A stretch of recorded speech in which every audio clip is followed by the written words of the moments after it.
So, we're stepping far away from the light of chivalric suns today and plunging straight into a realm where order meets its terrifying but absolutely necessary end. Welcome to this immersive explainer on the Gospel of Ruin.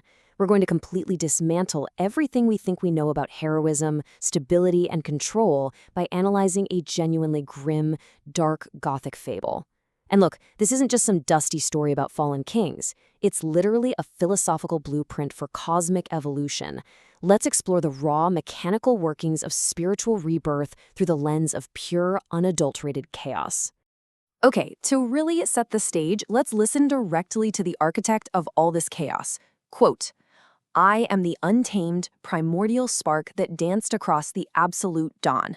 Wow, right? These are the chilling words of the Gold Demon, who acts as the avatar for the spirit of becoming. In this specific mythos, you have to understand that the Gold Demon is not some mindless villain. Not at all. He is this terrifyingly beautiful force of creative chaos. He existed way before the neat, stagnant wooden tables of chivalry were ever carved out. His entire purpose? To make sure the universe doesn't just freeze over into a static, dead void. He is the very engine driving cosmic evolution. Now, the central conflict of our fable is framed through this fascinating philosophical contrast. On one side, you've got traditional Wagnerian tales.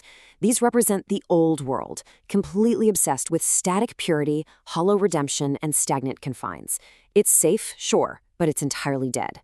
Contrast that with the Nietzschean philosophy our fable embraces. This side prioritizes the sovereign free spirit, which is forged in raw, unformed chaos.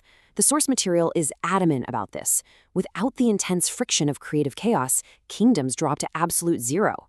Order, without a little bit of chaos, is simply death in disguise.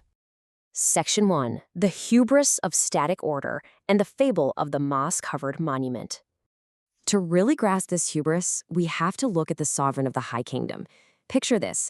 In his golden age, he's sitting on a throne of pride, completely blind to his own ego. He honestly believed he'd achieved eternal mastery through perfect, unchanging laws. But here is the crucial definition of creative chaos. Reality must remain a constantly shifting landscape. The dark irony here is that by rejecting chaos just to build a stable court, the king was really just building his own moss-covered monument inside a frozen void. He was engineering his own obsolescence. Section 2. Enter the Gold Demon and the fable of the Rotting Grail. Imagine a grand feast. Out of nowhere, a mysterious advisor appears, offering a chalice of forbidden knowledge. The text describes him beautifully as being draped in a green that had begun to rot at its edges. This detail is so brilliant. The naive knights looked at this advisor and saw the verdant green color of life and vitality. But the sovereign, in his gut, he recognized a creeping infection. He heard what the text calls green truths of bitterness. You see, this rot wasn't meant to destroy the world out of pure spite. It was designed to fertilize the rot of the old world, preparing the ground for something entirely new. And that brings us to the true nature of the Gold Demon. He wears a ton of different masks: the puppeteer of ruin, the sinister mastermind, the architect of calculated devastation. But it is absolutely paramount to understand this one thing.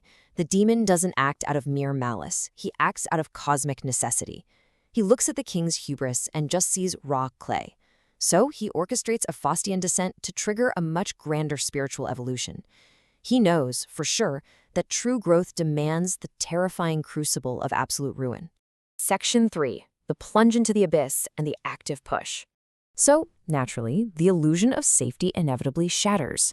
We move rapidly from the Golden Age's hubris to the creeping doubt at the feast, straight into the final joust. During this joust, the Golden Demon actually masquerades as a challenger. But he doesn't just want to win a game. No, he literally and philosophically rips the ground wide open, actively pushing the ruler from his throne down into a clonic abyss. This wasn't an accident. This deliberate cosmic intervention brutally strips the king of his titles, specifically to force his ego to shatter. What we are really looking at here is a mechanical cycle of ruin. Step 1, ego-driven hubris, which leads right to stagnation. Step 2, calculated devastation. The Gold Demon uses this weaponized tragedy to force the agonizing annihilation of the conscious ego. Now, why go through all this pain? Well, so we can finally reach step 3, rebirth. The confusion of that massive fall has to harden into the necessary bitterness of the universe before any true spiritual growth can actually happen. Section 4. The entropy of fear and the fable of the silent scepter. But here's the thing, rebirth is not guaranteed. Down in the abyss, there's a choice to be made. You can embrace the chaos or succumb to it. The tragic alternative is eternal wandering. This is a 1,000-year hibernation in the silent, suffocating dark, chosen by those who feared the spark of chaos.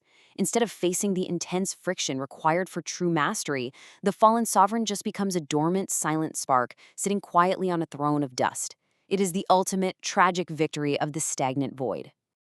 I want to pause here for a second because this fable acts as such a powerful mirror for our own lives. Think about modern existential burnout. Think about those disruptive life events that completely rip the rug out from under you. When the illusions of your own carefully constructed order shatter, what do you actually do? Do you retreat into the suffocating dark of resentment and avoidance, just clutching the dead scepter of what you used to be? Or do you lean into the intense friction of rebirth? This chthonic abyss isn't just a mythic underworld, it's the very real experience of starting over. Section 5. The Catalyst of Blood and the Fable of the Volsung Reanimation. Thankfully, for our sovereign, the hibernation doesn't last forever. A whole millennium later, the silence is shattered. The fierce clash of Viking warriors erupts right above the hidden tomb, spilling ancient, mythic Volsung blood deep into the soil. This acts as a potent, violent catalyst that breaks the subterranean seal. But here is the fascinating twist. The sovereign doesn't wake up as some shining savior. Actually, he's reanimated as a permanently scarred spirit of negation, forged entirely by the raw shock of mortal slaughter. This violent awakening introduces the heavy concept of eternal recurrence. Think of this as a rhythmic cycle, where weaponized tragedy anchors the spirit to an unyielding lineage of inherited heroic tragedy. The raw shock of that blood spilling ensures the spirit is forever bound to the intense friction of the universe. You literally can't escape the cycle. The tragedy is inherited, but paradoxically, it's also the exact fuel that keeps the primordial spark alive. Section 6. The Sovereign Free Spirit and the Fable of the Final Mirror. Picture this incredible scene from the climax of the source text. The cosmic coin finally stands face to face before a blinding, vibrant mirror.